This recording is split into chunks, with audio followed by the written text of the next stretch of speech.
Hi, everyone, and thanks for joining us in Okay, person hang on. in this intimate Zoom room and also on Facebook. My name is Bain. I'm one of the founders of Invested Musician along with Andrew. And we want to invite you guys to our workshop. I'm going to go on mute. Andrew, please take it away. Thank you, Rupal. So my name's Andrew Bain. I'm the principal horn of the Los Angeles Philharmonic and the founder of Invested Musician. And it is wonderful to see so many flute players and other musicians with us this afternoon for us here in Los Angeles. And in Korea, it is, what is it, Dennis? Early in the morning, 9 o'clock in the morning. Yes, it's 8 in the morning actually. 8 in Yes. the morning. Okay. Thank you, Dennis. For I getting up. usually don't get up this early. Yeah, Dennis can operate under many conditions. So this is just one of them. So it's great to see so many people here. Great to see so many people on Facebook, and it's wonderful for us to have Denis in the Invested Musician workshop this week. So without any further ado, I'd like to introduce Denis Bouriakov, the principal flute of the Los Angeles Philharmonic. Hi everyone again. Good morning, good afternoon, good evening. I see people are here from all over the world, which is great. So I wanted to start with talking about tone. So when you hear any instrument, I think this applies to most of you are flute players, of course, but on any instrument, when you hear a player, the first thing you notice is the sound, is the tone, and the tone quality. And when it's an audition, for instance, we had an audition for Principal Oboe recently, it's the same thing. They play two notes you already know in your head if you want to hear more or if this is it. So we judge pretty quickly when we hear somebody play. We know it's good sound or not so great, not your taste. And at the same time, tone is so personal, right? On the flute we have so many schools, so many different traditions. Everybody sounds different. Even people from the same tradition, they never two players sound the same. But we all agree, I think, that tone is of utmost importance. It's one of the most important things. So I want to talk a little bit more about this. So tone is very personal. It's our voice. And when people say your tone is your voice, it's not exaggeration. Because, physically speaking, flute is only half the instrument, if not less. It's extension of our body, and I will elaborate on that later. But we, acoustically speaking, we are the instrument as well, our body. That's why we sound so unique and so different. So, what is a definition of a good tone? You know, we can speak of colors. By the way, Rupal is frozen. Can everybody hear me? Oh, okay. I think we're good. Good. So, while it is so very personal, and everybody has different colors, different sounds they make. If you think of your favorite flute players, who have very unique tones but great quality sound. If you think back to Marcel Moïse, Jean-Pierre Pal, Aurel Nicolet, James Galway, William Bennett, Emmanuel Payeux, Jacques Zun, all these players are so different, but they are all so great, right? They all have such a beautiful sound. There's one thing they have in common, and that is they play with harmonics mostly in tune most of the time. So let me get this out of the way a little bit. What do I mean by that? And William Bennett talks a lot about this. To have harmonics in tune in the sound. So what are harmonics? I think most of you know that. Of course, when you play a note or when you say something or when you sing, every sound we hear has multiples of itself at the same time, right? So if you play A at 440 hertz, the first A is the first harmonic, the second harmonic will be 880, and then 1320, 1760, and etc., etc. So it's multiples of the same number, plus 440 each time, right? they're always there. We cannot identify those sounds separately by hearing a note. We just hear a note. But actually, when you hear oboe play an A and then the flute play an A, instantly we recognize the difference in color. And that the only difference between those, because the bass note is the same, the difference is the harmonics and the overtones. Overtones are not completely related to the pitch, so I'm not going to talk about that too much, but the harmonics are. So harmonics have higher frequencies, right, than the fundamental note, and they make the harmonic spectrum of sound.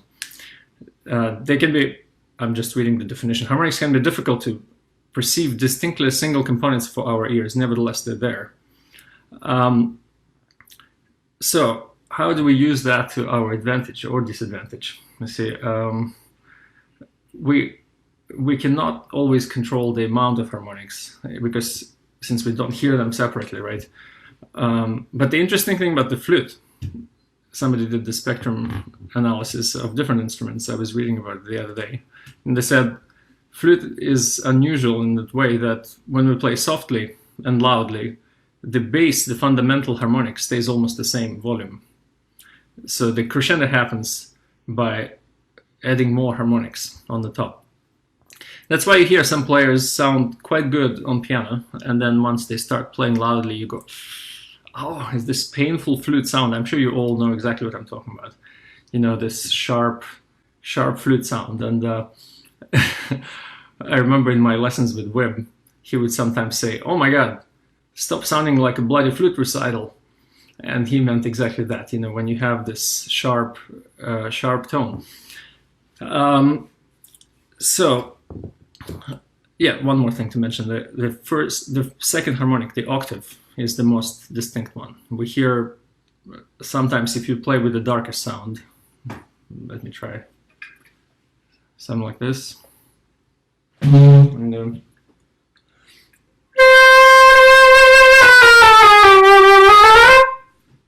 so when you really focus the sound, you have a lot of harmonics. The second harmonic can be up to a third of the entire thing, of the whole sound.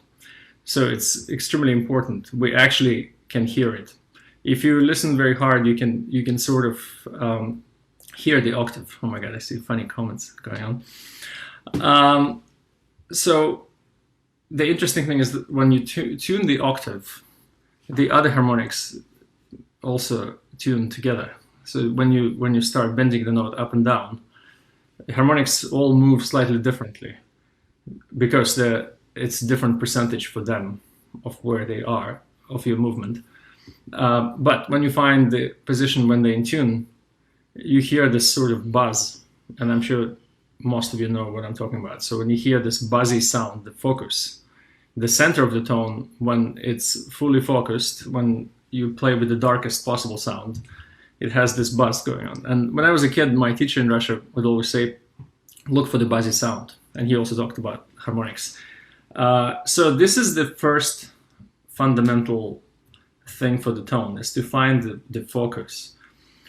I have a short video on YouTube somewhere from many years ago about note bending. So if you're curious to see that in more detail, because I don't want to get too deep into that right now, but the basic idea is this.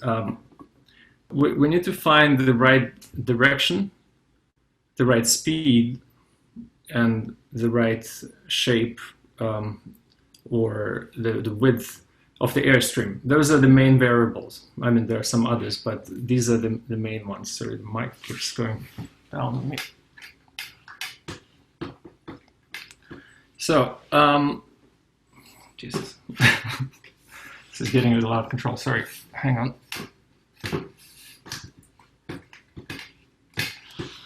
Okay, anyway, so when you bend the note, when you do this,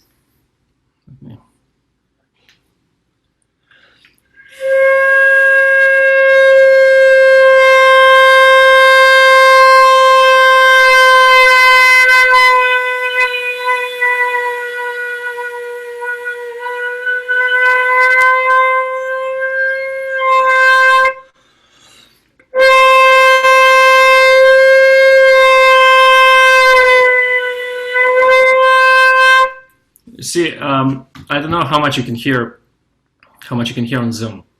This is, of course, much better live. But it's interesting how you hear all sorts of things happening in the sound. It's like having different valves when you're singing, right? So you have this all these kind of sounds. But mainly the pitch is changing. And I would say up to 80% of flute players play with out-of-tune harmonics in their tone. That's why you hear so much people doing, mostly it's sharp. So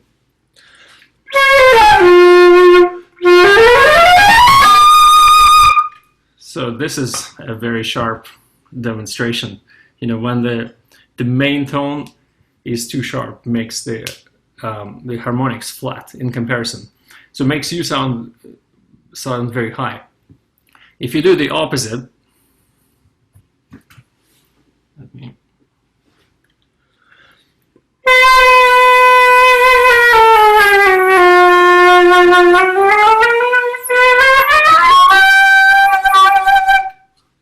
Of course, these are very extreme demonstrations, but to a certain degree, you hear both of these problems with some players. So we have to find that point where it's exactly in focus. So you can start by practicing note bending and looking for that center of the sound, because that's the number one thing you must have. And it's, of course, most audible in the lower octave, where it's easiest to change the color. So find it on the C or B. I found those two notes the most flexible. Now, I want to talk a little more about harmonics. You know, when you play a note on the piano, you press the note and the harmonics are in tune, given that it's been tuned well. But on the flute, unfortunately, and that's not so great news, right? It's not automatically in tune. So we have to practice tuning them. And I don't know, guys, if it sounds too like strange, but it's completely physical. So I would definitely practice these so we avoid this agony feeling when you hear the flute. You know, as we get louder, also the direction of the air in general has to get lower. So when you crescendo, the air goes deeper and deeper in the flute. So the direction for forte. Yeah, sorry if this is too loud.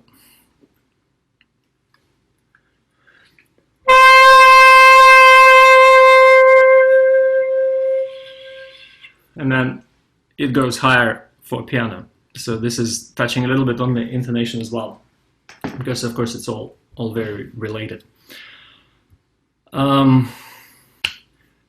Yes, so what's we talked about buzzy sound. I'm just looking at my notes, sorry. So the three main components of the things happening outside the flute is speed, direction, and then thickness or shape of the airstream. So it's not actually, if you think, it's not that many variables. The speed is one very, very important one. And that's why people talk so much about support. Sorry guys, I see some questions on the screen, but I don't think I can talk and read them at the same time. So maybe, Rupal, I don't know if we can have some in the end. Don't worry, Denis. We're onto it. We'll feed you the questions. Okay. So let us know. I don't know. Let us know when you want to take a break, and we'll go through a few questions. Okay, that sounds good. So speed is something very important. You hear people talk so much about support. Sorry, it's early in the morning. My tongue is not working yet. So what do they mean by support? They always say, oh, use your diaphragm, support. And my teacher in Russia was very extreme with that. He wanted diaphragm to be tensed at all times. And as I was playing, he would come and hit me on the diaphragm just to see if it's tight enough. But what does it give, the support? It's directly related to the speed of the air. So the common problem we all have is slowing down the air when playing softly. If any of you ever cracked a high note on pianissimo, I'm sure that never happens. That's exactly the reason. So when you play, when this happens, I think most of you know that means the air went too slow. So one interesting thing is to realize, and again, most of you probably know, I'm just talking generally, is that the speed has to be constant for each note. So when you play, let's say top F, I was just playing, on forte or piano,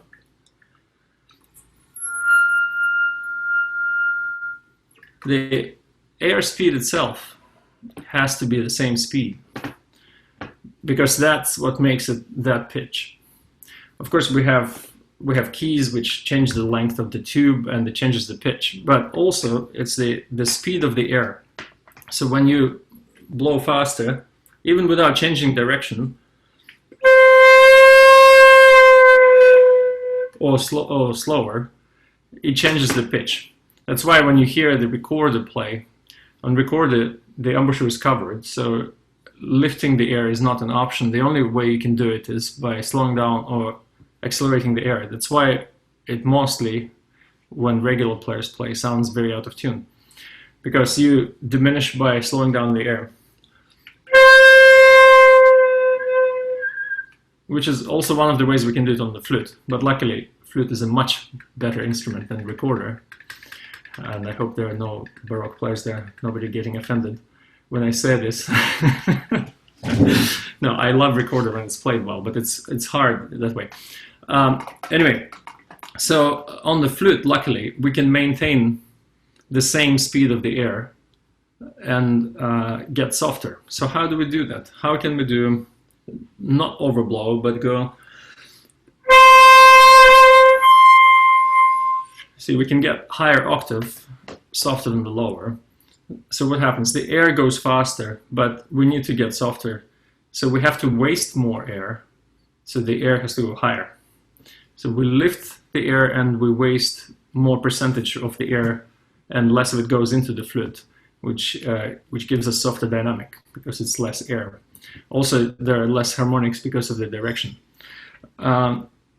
So this is another thing to realize, and good way to practice that, to maintain the speed. If you are having troubles with your ends of notes going flat, or getting flat on piano, or cracking notes in the top octave, any of these, it's all symptoms of the same problem of slowing down the air.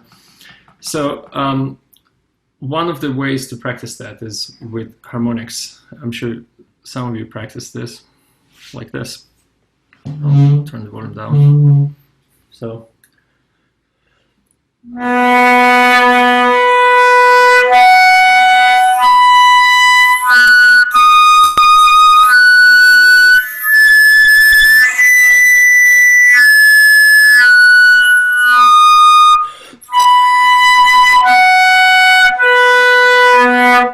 you start by just exploring the harmonics first. So you get used to the speed of each note.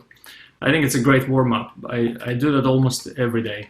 So you start by playing the whole range of harmonics, and that, Andrew, probably sounds very similar to horn, doesn't it? I hear you warming up in your room doing something similar sometimes.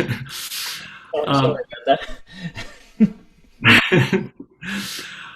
No, it sounds great. So I would start with this, and then try also diminishing each note, because it's when you diminish, you will have to find a way not to slow down the air, otherwise you crack to another note, especially when notes get closer together, like in the very top.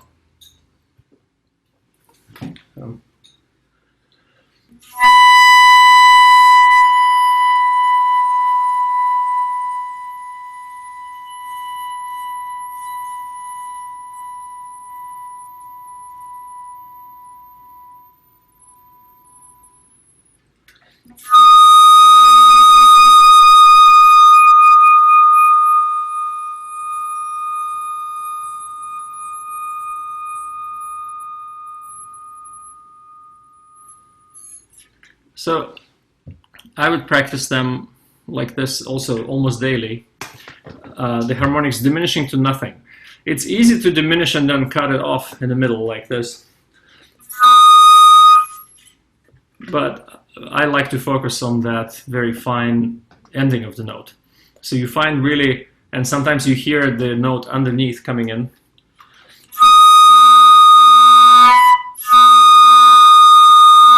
So avoid that. If you hear you're playing your D sharp and you hear the B natural creeping in, get rid of it. You have to move the air faster. So that's where diaphragm comes in. What does it do? We push with our muscles underneath lungs and help the air to move faster. But actually, it's not a huge movement most of the time. You know, I think a lot of people are overusing that.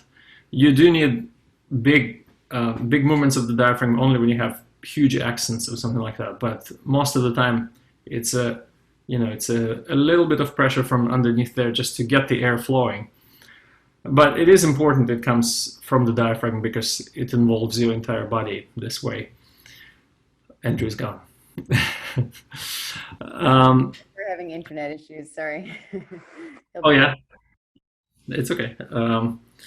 So this is related both to intonation and the colors and the sound itself as well.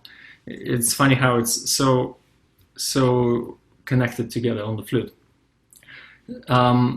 So once you practice that in the morning, I'm talking about warm-ups now. I loved going through harmonic series like that. First all of the notes, then diminish each note. Then you can practice pairs of notes with diminishing the second note, both up and down. This also is a good habit for your regular playing later on.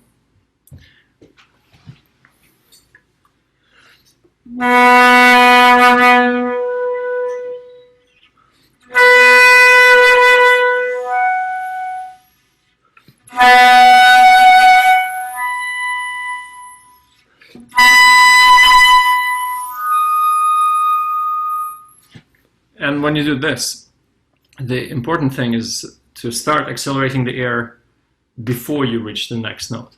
Because you hear a lot of people trying to do this and then they play the second note first too flat and then accelerate the air. So your air has to start accelerating before you reach the second note. So as you accelerate the air, you also lift it. And then you get a diminuendo. Then you can practice similar thing with regular notes as well. So just pairs of notes going.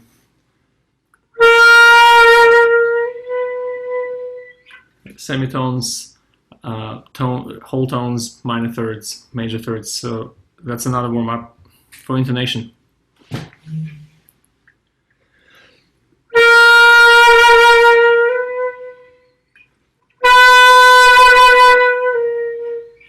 So when you do this, excuse me, it's early in the morning and I keep switching the microphone volume because it's so much louder when you play than when you speak. So when you do this, you realize that the movement forte piano is always down, up for the air. So when you play forte, the direction is this way. When you play piano, this is the only way we can keep exactly the same pitch. Look.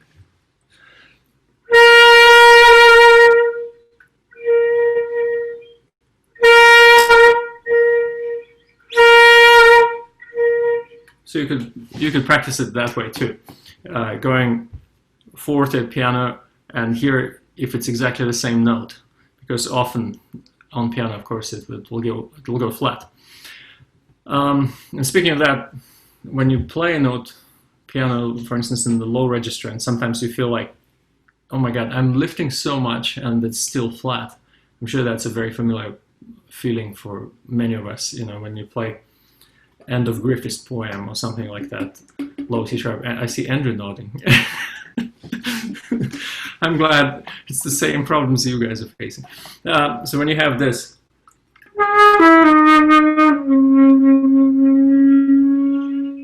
so of course one of the ways to lift a note is by changing the direction of the air. But even if you are all the way there blowing really high, it still will be flat if the airspeed is too slow. So one doesn't work without the other. If the air slows down, the pitch will go flat, no matter how much you lift. So if you do...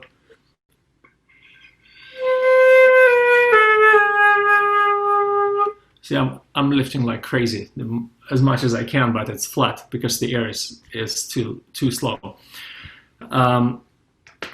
So get your airspeed fast enough. I can't emphasize this enough. But at the same time, so I think it helps to think when you play softly, get your air fast enough. When you play loudly, the air has to not go too fast. So these are all natural things for our body to do. You know, you play louder, you want to put more air, so we start overblowing. If this ever happened to you,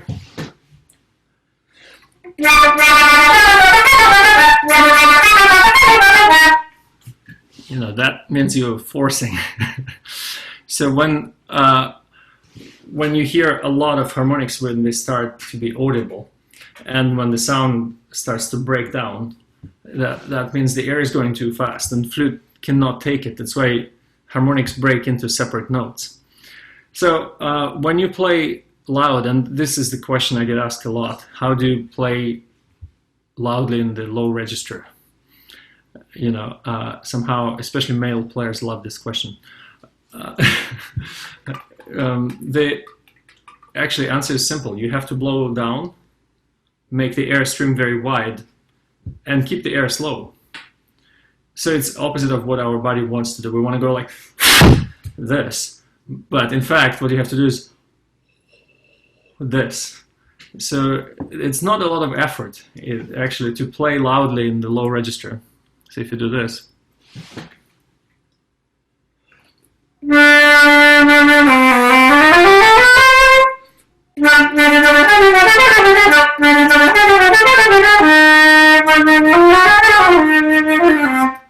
it's physically, it's not very tiring. It shouldn't be. If you feel exhausted after doing this, you're overusing your air. So I think for me, I like the analogy with tap of water. You know, you want to, of course, you need more water. You need more air to get into the flute. But if the tap is very small and you're pushing all that water, it's going to go all over the place. So you need a larger tap, like a bathtub. So you need to open here more, get a really wide airstream, and direct it right into the flute.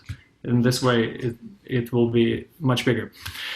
Now, so I drifted away from one thing I wanted to mention. Another equally important component of the good tone to having harmonics in tune is also getting the roundness. And the other day I was talking to an oboe player, to Eugene Eisenhoff, and he said they also talk about focusing, so getting the center, and then getting the roundness. I think that applies to probably almost every instrument. So on the flute, focus, yes, is finding the direction, getting the right airspeed, and getting this buzzy sound. But then you hear some players play with a lot of focus, but the sound is very thin, and it doesn't carry, and it has this sort of, you know, I call it like student flute sound, because that's how many kids play, you know, once they find the focus, and I was one of them, believe me. I love the focus, so I played everything always focused, but it was a thin sound with fast vibrato, and these are related, fast vibrato and thin sound. So something like this.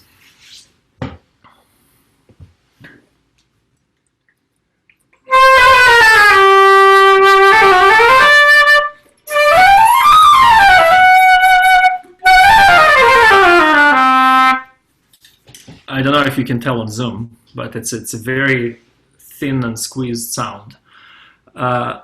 So what is the difference between that and this?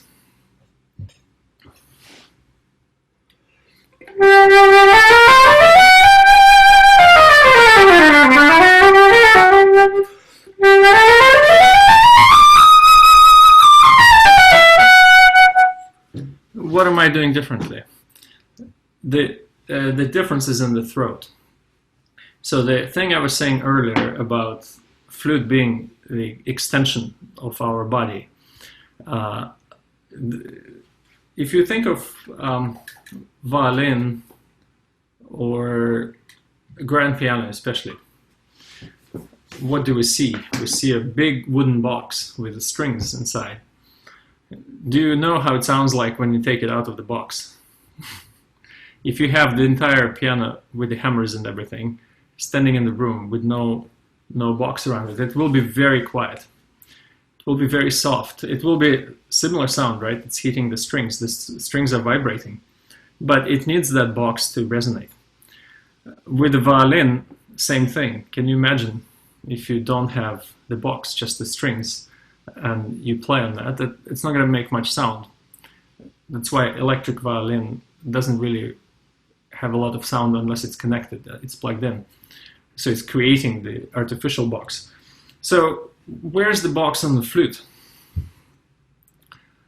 It's not in the instrument, it's in our body. And that's a very important thing to realize. And that's exactly why you hear, I was stunned when I heard Wib trying 200 series Yamaha. And he sounds just exactly like himself. You know, to my ear, it's a very small difference. I mean, of course, it's a different feeling for him and everything, but you recognize the person. You absolutely recognize the tone. James Galway trying a flute will sound like James Galway on any flute. The $100 flute from China will be the same. So it's exactly for that reason, because our body is connected here. We are the box. So when you play, everything is vibrating inside your body. So what you do in your mouth and throat is crucially important, and it affects the sound a lot.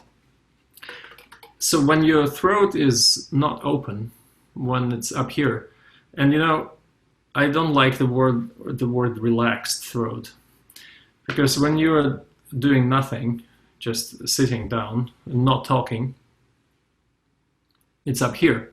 So relaxed is not necessarily open. So we need to do this.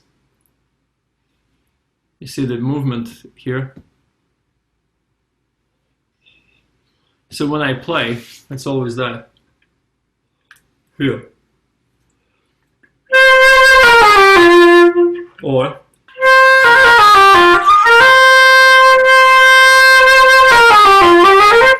so this opening here is what makes the sound round. And it doesn't matter if you play forte or piano. When you play pianissimo, you still want the sound to carry to the end of the hole, but you don't want it to be projecting with harmonics. So you don't want it to be full of harmonics, but you want the roundness. So you want the soft edge around that. So when you lower your throat, I see something like that. Are you thinking of anything in particular to make that happen? Yes, thank you. That's it. Actually, excellent question. So my teacher in Russia, he was great in teaching basics, and he had great ways to explain it for kids, because he started with like 8-year-olds. So he always said, play with the yawn, yawning. We should do that. That's the closest thing to that. So when you yawn, your throat opens. It does this. Or he would say also warm air. So when you go this way, also you have to open your throat to get the air warmer, right? You have to get this o vowel. So it's not, and people always say play with a or o. I think o is much better. And that was not, I think he always said o here, meaning the focus. So combining the two things. So the O vowel is good because it makes this shape. A is dangerous because you can make I can come higher here. So if you think of O and yawning, I get that. When you first get the feeling, if you never used it before, because a lot of players get used to half using it or not using it at all, first thing you notice, the pitch will go lower. So you might have to do some correction with the embouchure. So when you do, this might happen. As a result of opening this, you get a larger chamber. The air, the direction of the air can change, or it affects the pitch. So you might have to correct a little bit with the embouchure. But this is extremely important. So when you play your piano,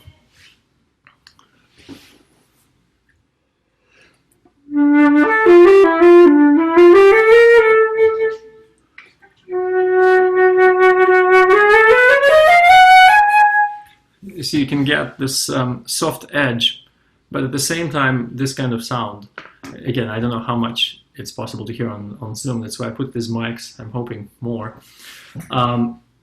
But it has this roundness when you do this. So focus is one thing, and this is another, which together each can amplify the sound 2-3 times. I mean, not that volume is terribly important on its own, but as a result, when you play forte, so you get a lot of harmonics in the sound without overblowing. So one thing I was going to mention about harmonics, about the sound in general, in the end we break it down in our head two possible choices.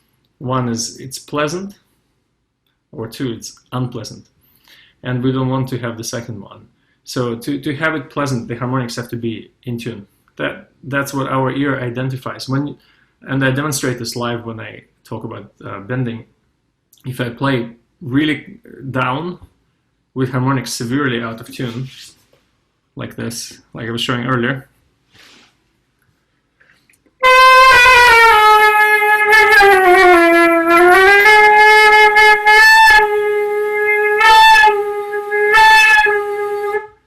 you can actually hear how out of tune the harmonic is, the second harmonic, the octave. And that's why it sounds so horrible to our ears. But when you hear it live, you go crazy. I on purpose play like for 30 seconds or so. I saw one of our students there, so I'm sure she can confirm. It sounds really unpleasant to your ear to a degree that you feel angry. Because we do hear those chords all the time. Our ears hear it. That's how we hear sounds in general, but we cannot identify them. We just feel unpleasant. So it's very important to get the happy tone, and that's what Wib calls it, William Bennett.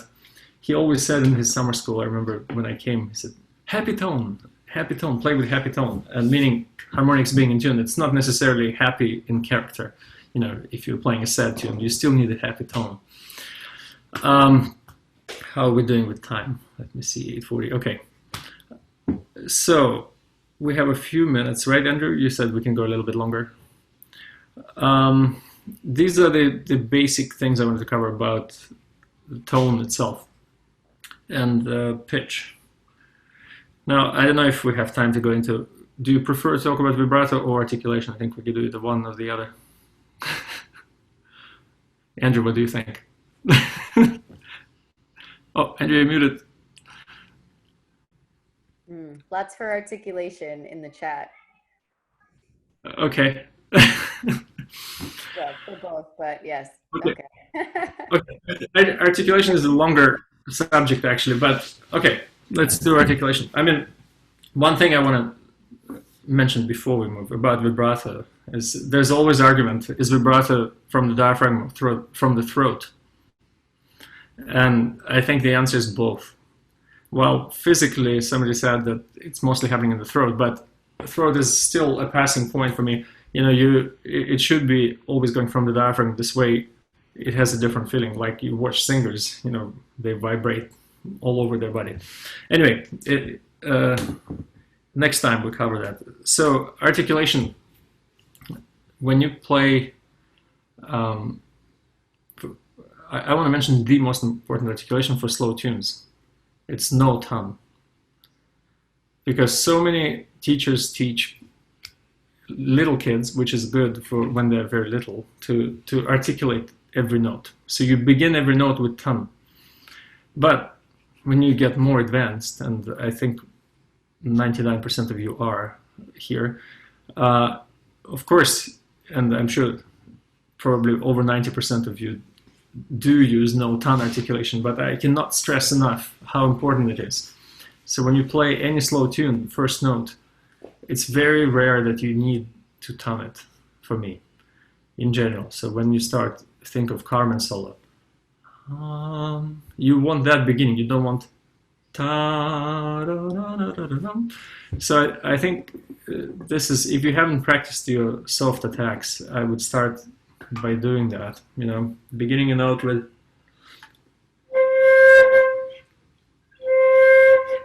but one difficulty with that, sometimes what happens is this. So if we start by going already the same direction the note is going to be with the air, the beginning is going to be too flat. So it's always from above. You start with the air going.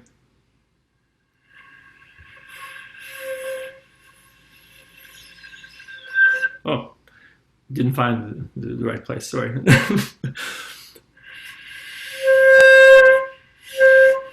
So you find where the air makes contact with this, with the lip plate, and then you gradually go in. So then it's in fast motion.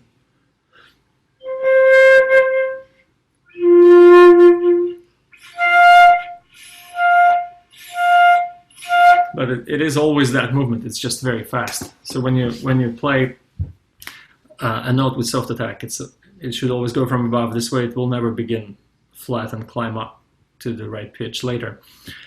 Now about tuning itself. Well,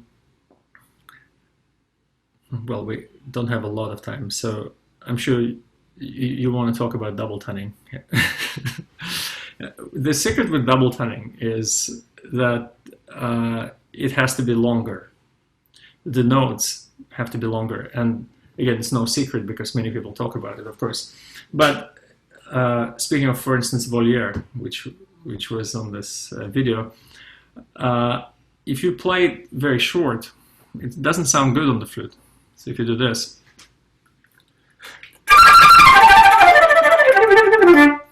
if you articulate too much each note, if you make them too separated with a lot of daylight in between, it doesn't sound good. So the faster you go, the longer the notes get, and the slower you go, the shorter they get. Again, it's not exactly a natural thing for us, but it's true, it does work that way. So for double tuning, I think a very important thing is to get legato air. And I've found this way to practice Stefan Gobert for that, like this.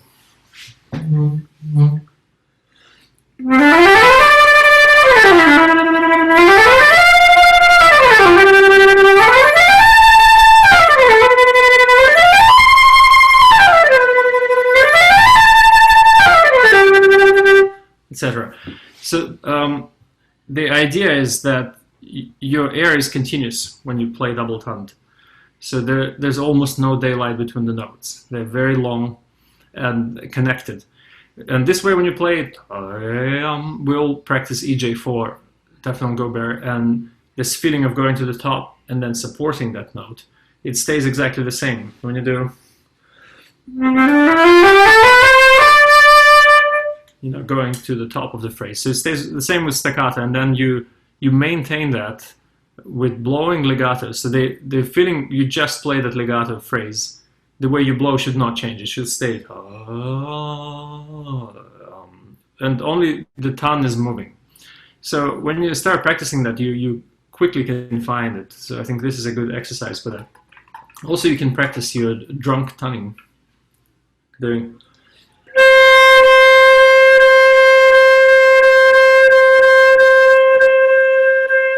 This way, so as unclear attack as possible, which is again opposite of what we normally practice for staccato itself. But when you play really fast double tuning, you want it to be not too clear. Then you get this.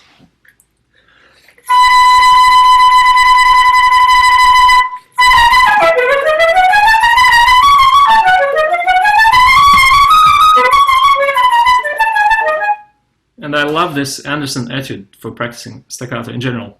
Number 9, I think, E major, opus 15. So first page is for single tuning, and I will quickly mention in the last few minutes we have my routine with that. So this is the second page I just played, right? That's the last step in that routine. So the first step is you play everything single toned. Very clear tuning with clear beginnings, like such.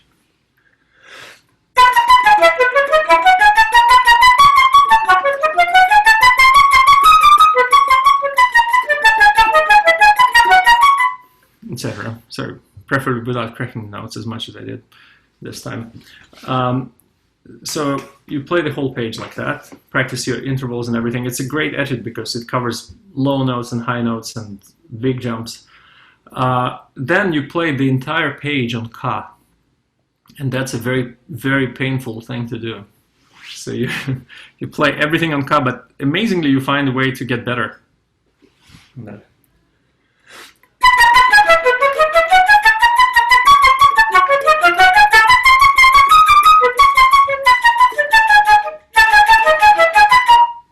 Sorry, still early in the morning. So you play the whole thing with Ka. As you go on, you find a way to focus the tone better, because of course Ka is less focused than Ta. And then, given that you have enough time, I would play 4 bars on Ta, 4 bars on Ka. Somebody's asking which edit. It's Anderson, Opus 15, number 9. Yes, oh, okay. Somebody already answered that too. So then you play 4 bars on each articulation. Well, maybe 2 bars on it.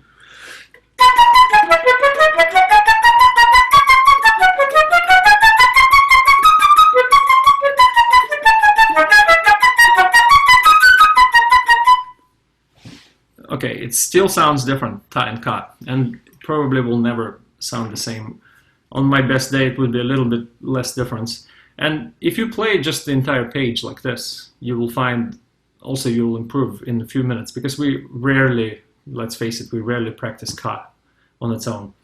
By the way, one thing about Ka I want to mention too, it's a useful articulation for slow movements. Sometimes, if you want an attack but not too clear, I would use, for instance, and the first movement of Prokofiev. Ka, ka, ka, ka, ka, ka, ka, ka. I would use it there because I don't want to be da, da, too clear on that. Anyway, so then next thing you do is 1 bar, and then half a bar. And if you can, 2 notes, that's very hard to do. Almost impossible, I find, for my brain for some reason. But then one thing I love practicing, which I haven't done until I was in my late 20s, I think, is practice double toning slowly. So you play this first page again, all double toned, but in the same slow tempo. Like this.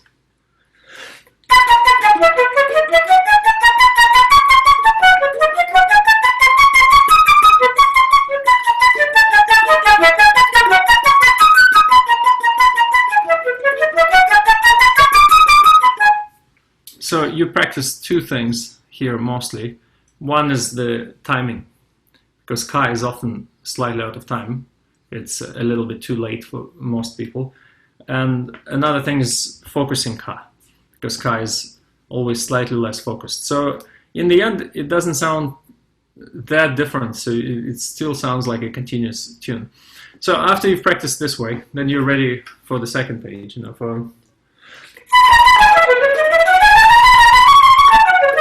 to get that continuous air I was talking about earlier. So this is the routine I like to use for practicing toning and double toning in general. Practice it slowly. It's kind of a funny feeling first time you do it, but once in a while I'll take out the etude and practice it still this way. So I think 8:52. Yes, we should probably wrap it up slowly. Almost time for breakfast, Denis. Yes. Well, I have my coffee. That was amazing. So there were a lot of questions in the chat, and Juliet, one of our Invested Musician interns, is putting a list together, Denis, and we'll work with you offline to get some answers, and we'll post that in our Facebook group. It's called I Am Community, and Juliet put the link there. So if you join that group, we'll post that, and the recordings will be up there as well. So, but now, Andrew's here, so, and also David, our faculty for trombone. So I don't know if you guys, did that sound similar to how you would approach technique? What David and I are actually on the chat privately, Denis, and we both came to the same conclusion. It's amazing how many similarities there are with concepts between the instruments. So with the horn, obviously as you're playing lower, you need slower air and broader air, and there's a lot of stuff to do with the air that you're talking about that is exactly the same for horn.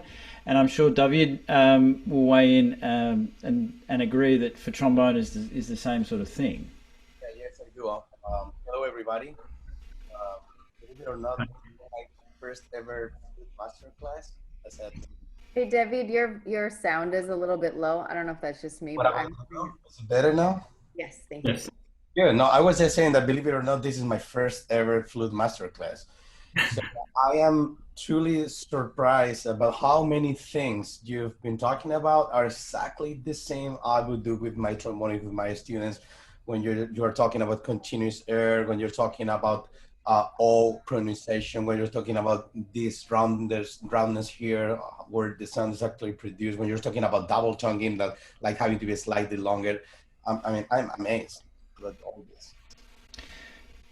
So we are on a similar page, Dennis, with our technique stuff. That was amazing. It was actually also nice to hear you make a mistake, which is the first time for me in about 3.5 years. So that's pretty good. I enjoyed that. Thanks for throwing that in.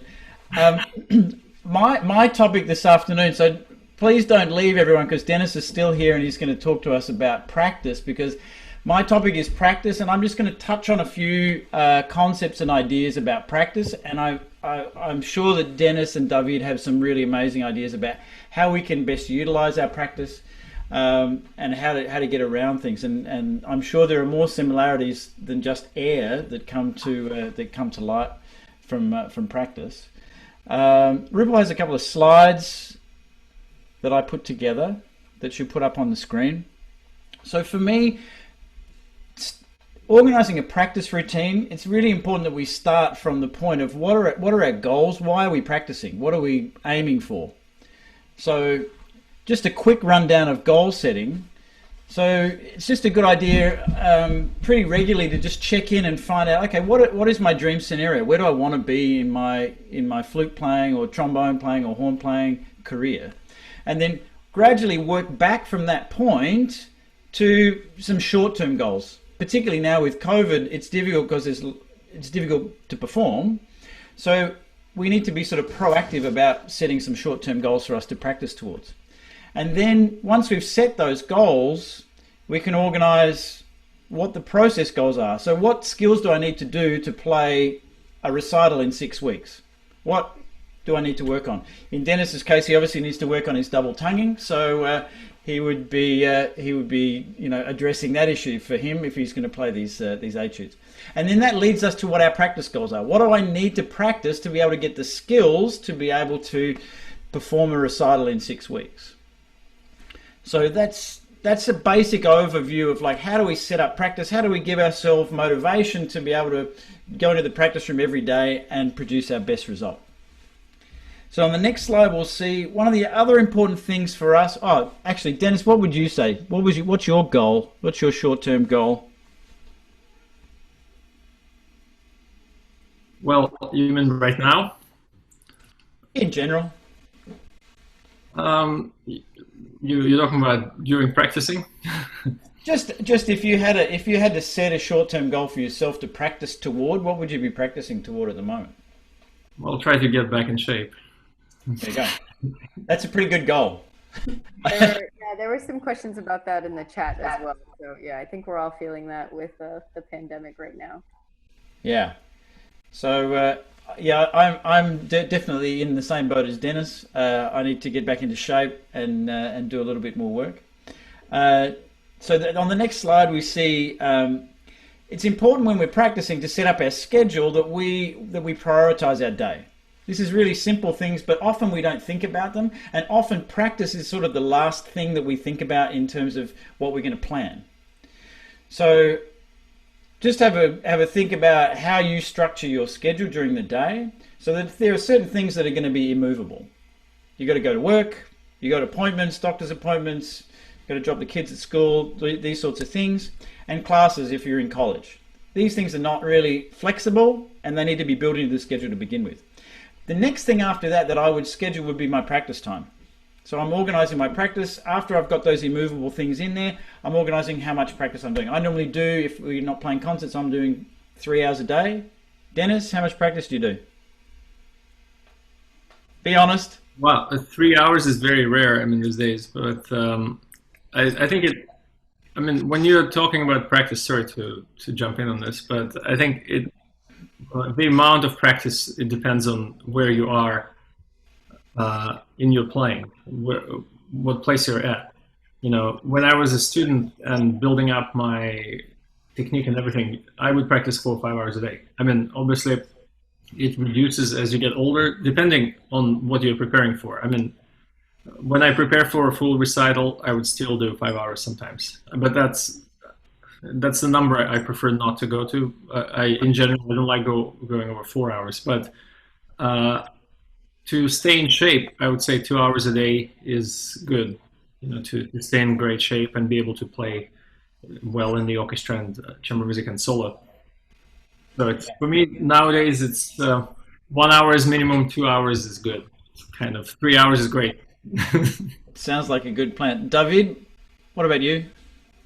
I would say I'm kind of like in the same page as Denis just said.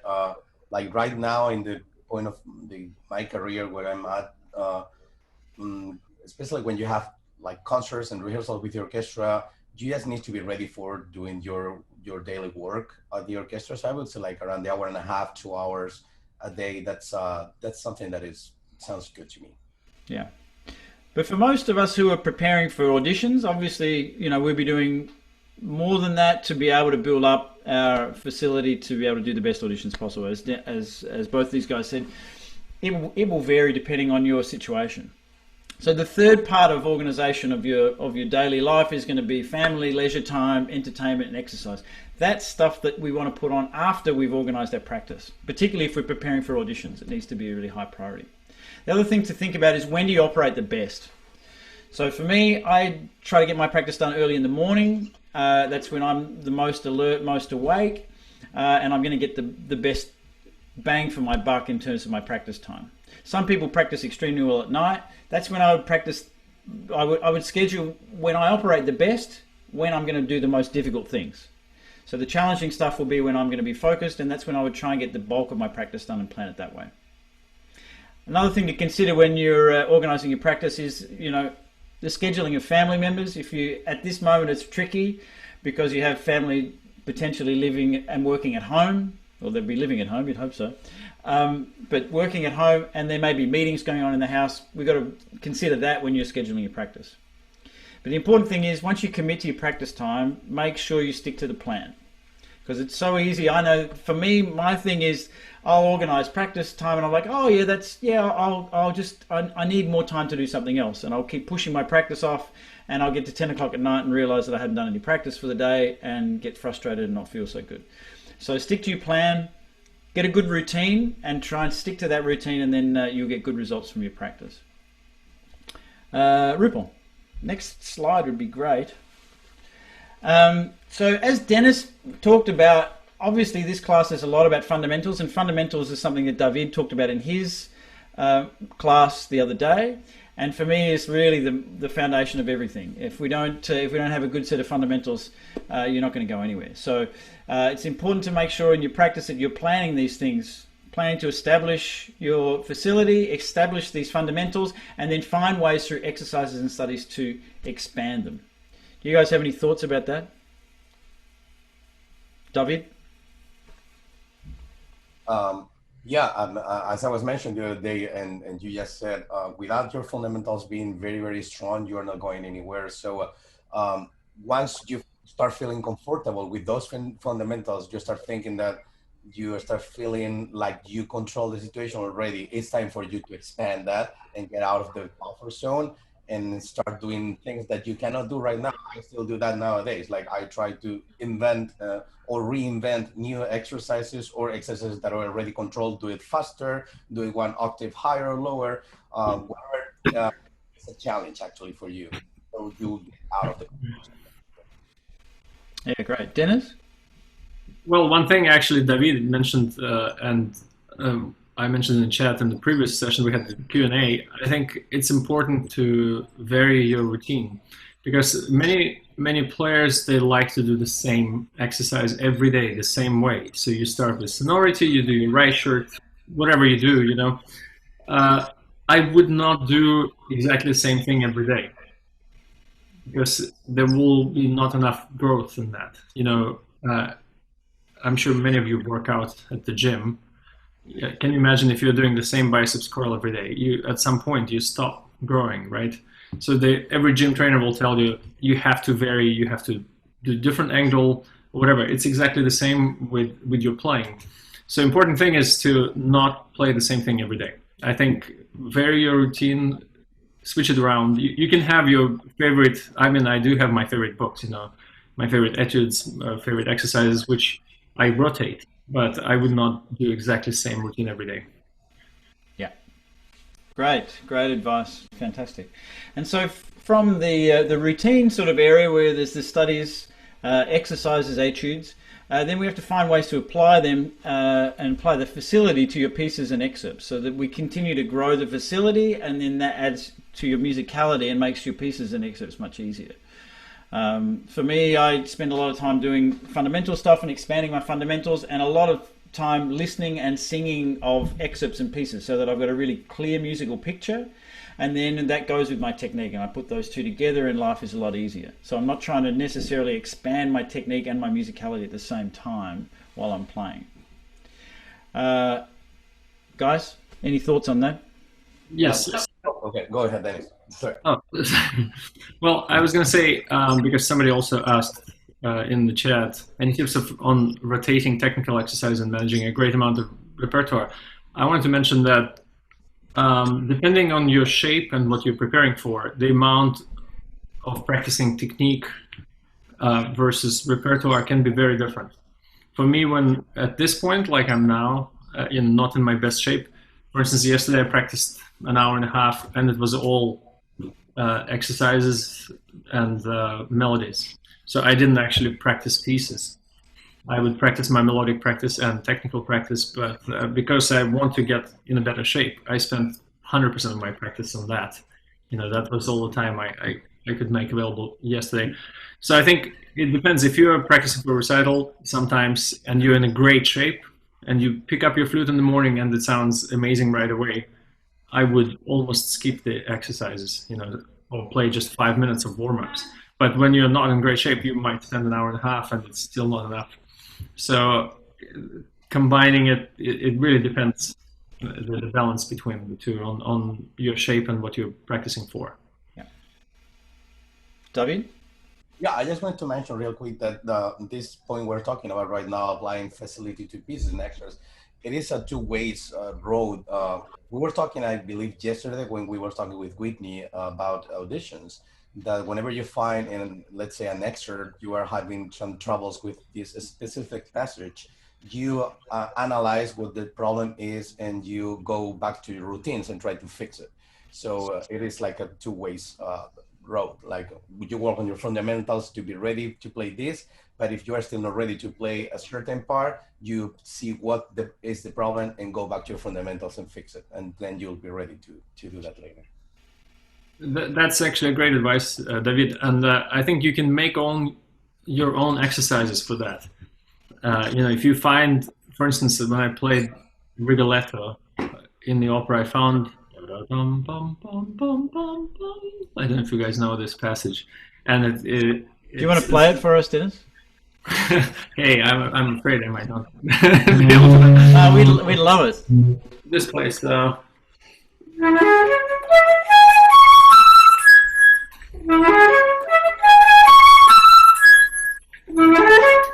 no, it goes to E major chord next. Anyway, I found it hard, especially playing 6 hours a day, sometimes in the opera, to get that diminuendo in the top and get it relaxed. So I discovered that Marcel Moïse was having same issues, and he made this whole book. Wip told me this. The exercise in one of his book going like this.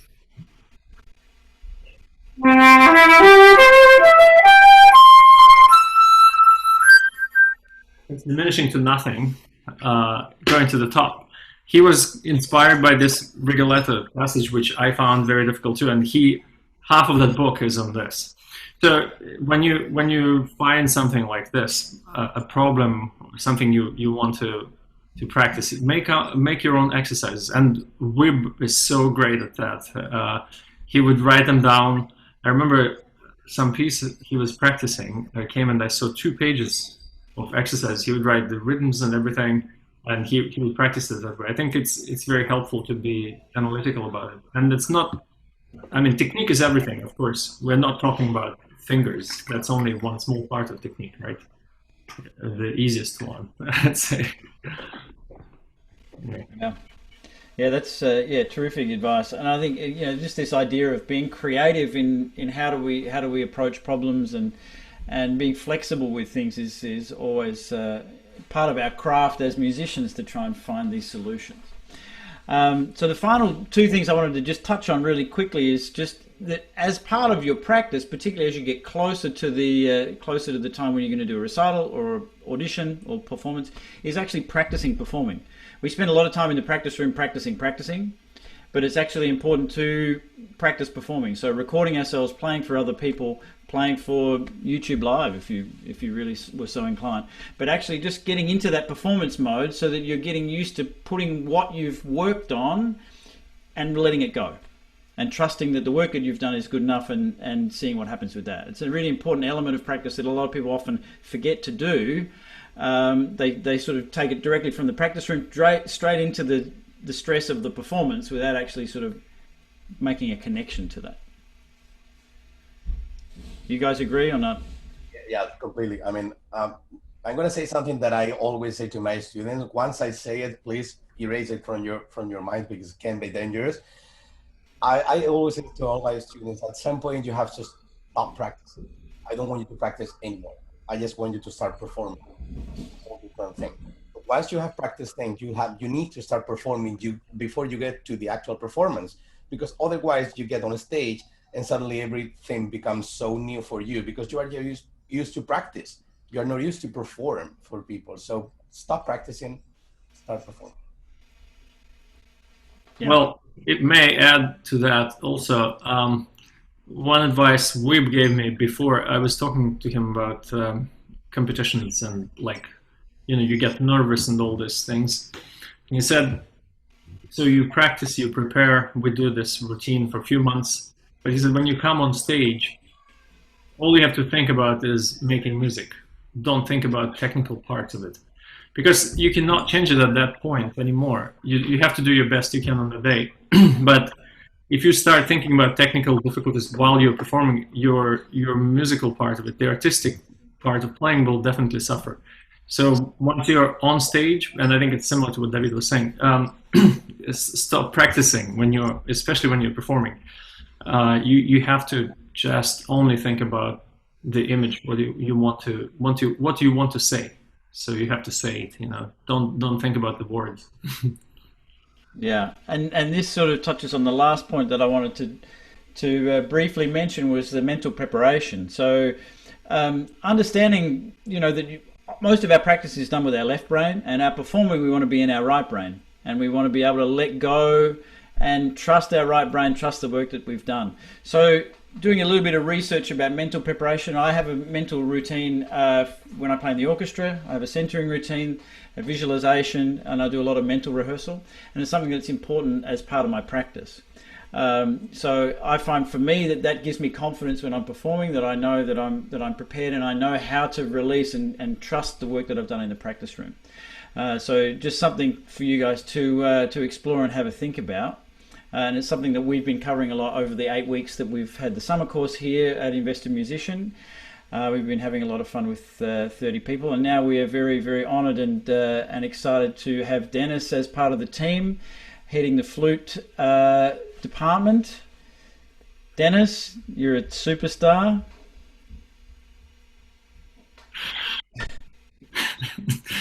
Thank you. It's Denis had a few words, and of course David is leading our trombones, and we had so much fun in the summer course that we're going to talk a little bit later on about the fall and spring course that we're going to be offering at Invested Musician. But one of the really important things as a musician in life is finances and business. Sometimes we don't think that it's important for us, but it really is. And the business side of music is something that is really, really vital to what we do. So Ripple is going to talk to us a little bit about that. Okay. Hi, everyone. Again, I'm Rupal, and for those of you who don't know me, my background is in business. I have an MBA, I have a Master's of Science in Sustainability and a Bachelor's in Engineering, and then I'm also a licensed tax professional. So really, trying to dig into all the number side of things and bringing that, as well as the 10 years of experience that Andrew and I have had in setting up the musician side of our career, and making sure that was both financially beneficial as well as musically, creative and what we wanted, has been really important. So that's kind of the idea of Invested Musician. And throughout the workshop, we've talked about a lot of different topics, from taxes to networking for jobs, all sorts of things. Today, we are going to finish with marketing with social media and what that looks like. So let me share just a couple of pictures here. As Andrew said, we were talking about the left brain a little bit, and this is a visual that we like to share. This is part of this invested musician mindset for those of you guys who are just getting to know us, but it's really trying to flex both sides of who we are to help push our careers forward. And when we integrate and use, our left brain to plan and organize on our practice, but then our right brain to help us also build out our careers and think creatively about how can we get ourselves out there, make ourselves known, be asked for opportunities so that we can continue to increase our, income and awareness and get the opportunities that we want. We think that that's where we're going to see some, great success in our careers. And that's what's worked well from Andrew and my experience. And so that's what we're bringing into Invested Musician. And so what I wanted to chat about today was social media. How many of you guys are on social media? You probably many. Yeah, we're all using it. This is a part of our lives now. And it's also a great platform for marketing. And by marketing, I just mean making others aware of what you have to offer as a musician, what you're up to, sharing opportunities, connecting with people. There's more to it than just straight marketing, but it is also valuable and important for that perspective. And why do we need to market ourselves? So that we can be asked for opportunities, that people know we're around, that people know we're looking for opportunities, that we're active and engaging in the community, and that we're ready to go. So here's some examples.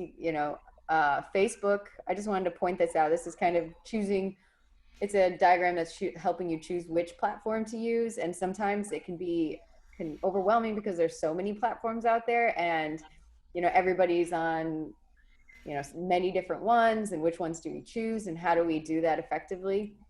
Our recommendation is to choose maybe one or two platforms. And this sort of chart is kind of showing you a little bit about who is in each platform and what they're being used for. So Facebook is by far the largest one. I think most people are using Facebook still.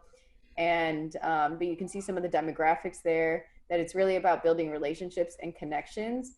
And we talked about this in one of the previous sessions about networking for jobs. And this industry is so heavily reliant upon relationships, right? And our network and who we know, and making sure that we're building our network and beyond our own instrument. And that's part of, this community here, is how do we continue to build relationships outside of the instrument we play, but also within the administrative side of things as well. So relationships, really, really important. Twitter is also a platform that I've seen others use. And that one's great for, articles and conversation, maybe news and updates on things. So if you're, want to promote something. The other one I would just highlight is YouTube. And I know that that's been a big, a big focus lately as well. And just that YouTube is more people are searching how to do something. So you want to be thinking about how you're answering a question And when you're putting things on YouTube, that you're being specific about what problem or question you're solving and addressing, and then that will help people search and find you more. I guess LinkedIn is just one last one that I thought I'd mention that I don't think many people use, but as we are in a time of this pandemic right now, and we're all trying to build maybe additional skill sets that we can, you know, work on our side hustle. We talked about side hustle yesterday.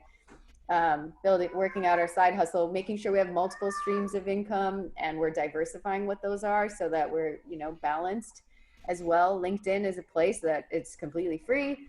Having a profile there and connecting with individuals. The arts administration, we had a session yesterday, a discussion on that, and the arts administration kind of segment of the market is really using LinkedIn. So there's lots of great opportunities to connect with people there.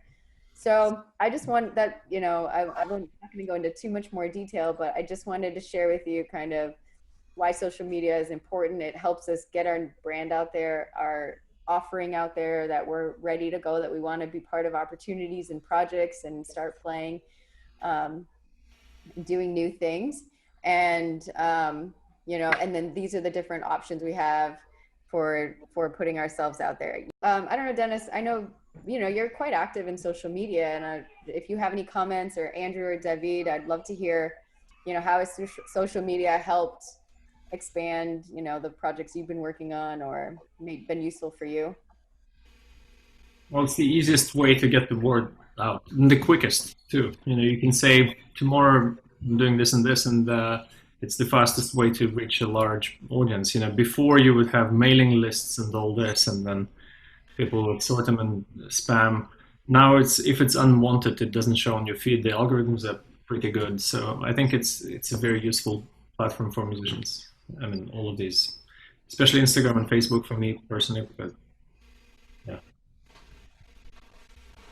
yeah, I've found, I mean, Facebook is really interesting for musicians. There are a lot of musicians on Facebook, and a lot of interesting features that they actually offer, and they're always trying to expand things to make things easier. But there's a good integration from Facebook into Instagram as well, to sort of bring in lots of different audiences. But Snapchat's another one that I am not familiar with. I'm far too old for that, so that's not my department. And there's also groups within the different platforms that are great to connect with and build out relationships with. And so, you know, leveraging those groups and staying connected with people is also another great way. So some good comments in the chat. Thanks for everyone for sharing. We now want to just take a minute and talk to you about what we're really excited about in the fall. And this whole workshop has been kind of a snapshot of, you know, something bigger that we've been putting together with Denis collaboratively. And we'd love to, you know, share it with you now. And I've got just a slide here that summarizes. I'll let Andrew and Denis kind of talk about it. Yeah, so we're putting together a fall and spring course. We've had an 8-week summer course that we're in week 7 of at the moment, and that has been pretty much focused on horn. But we thought it was so successful that we wanted to bring in some of the other superstars of the LA Phil. So we have David and Denis, also Boris Alekverian on clarinet, Whitney Crockett on bassoon, and Bob Bain on cello. As you can see there on the screen, we have it basically built out into three segments. The music making segment, which would be with the individual instrumental teachers. So there'll be private lessons involved, excerpt and study analysis that will be uploads that Denis and the colleagues will be able to comment on.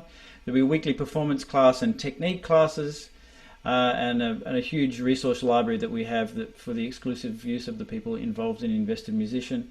As well as, you may have been with us this afternoon when we had an Alexander Technique class. We're bringing Alexander Technique as a regular feature now of the Invested Musician course, and physical therapy. It's also, then the second section is what we've been touching on in the second part this afternoon, goal setting, practice planning, mental training, and we want to be supportive of everyone who's involved in the program to help you in your journey to, you know, raise your level to another level. If you've got auditions coming up, if you're wanting to do postgraduate auditions or college auditions, we want to be there to help make that as high level as possible and give you an advantage over the field. There's a considerable amount of the course that will be spending on mental training and audition preparation, and we're actually going to be bringing in a specialist mental coach to work specifically with everyone in the course.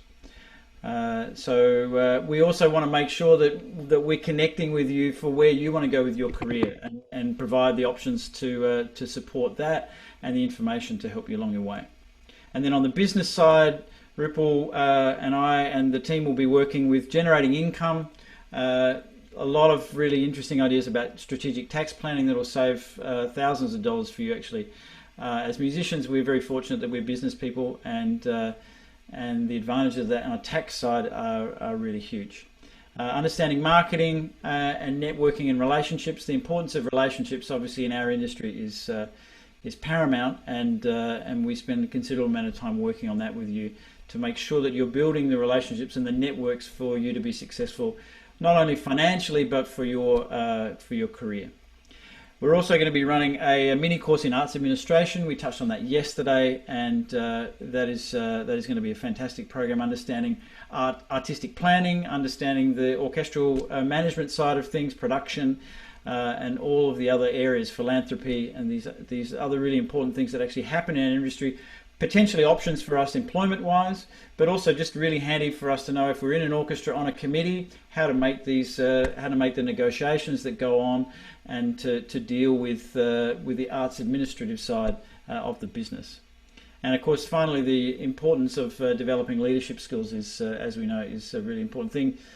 Denis and David and I are obviously leaders of our sections, and we have a lot of knowledge of what to do, what not to do, and how to help people in that leadership area. One of the other important things that I think, and the huge advantage for us, is because there are 6 of us on the faculty at Invested Musician, monthly we'll be getting together to have discussions like this. In addition, people involved in the program will have the opportunity to do mock auditions for that panel, and the panel will be able to provide feedback for the people involved. As we all know, whether we like it or not, every flute audition has a minority of flute players on the panel. The majority of the panel are made up of other instruments. So the opportunity to get feedback from 6 members of the LA Phil is going to be really advantageous for your next audition, if you're considering taking auditions. Otherwise, just picking the brains of Denis and David is going to be really a really exciting feature of the course. So we would love to work with you if that's something of interest. Denis would love to work with you. He loves working, don't you, Denis? Of course. I'll say we're gonna probably limit registration. So if you're interested, then the best way to move forward is to just schedule a consultation, and we can go through.